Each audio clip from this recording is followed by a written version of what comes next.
I want to do a video about autism and stimming. Now, one of the things that an awful lot of people say is, well, do you stim? Yes, actually I do. And when they go there, they go, I don't think you stim. I'm like, well, what do you think stimming is? And they're like, well, you know, this and a lot of this. And I'm like, oh, okay, you mean the things that kiddies do? Little ones, toddlers. Yeah, you'll see them rocking on their balls back and forward. You'll see them bouncing around, doing all of this. You'll see them doing this. You'll see them doing this when they're little. But then they've gone to school and they've learned that other kids aren't doing that.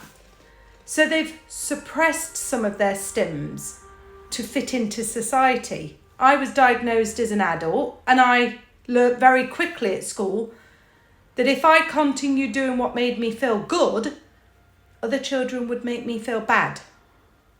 They would tease me, they would make me feel bad, they'd call me names, sometimes they'd prod or poke me, or they'd physically try to stop me from doing what I wanted. And then if I tried to complain to the teacher wasn't very nice and wasn't very helpful, so I learnt the best thing to do is if I wanted to touch something or have something or do something repetitively, I had to do it without everybody else noticing.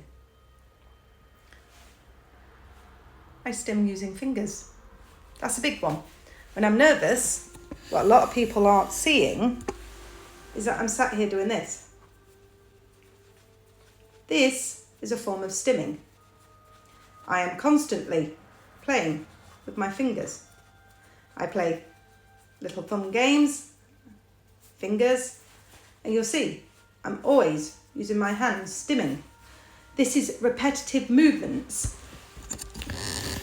These repetitive movements help. It can be as simple as a twiddle with my hair, twiddle with a bobble, rub a little bit of silk, bite a finger, bite my nails. These are stims. Touch fingertips. Playing, fiddling with a pen. These are all forms of stims. But these are stims that you don't think are stims. You may see it as fidgeting or just can't sit still.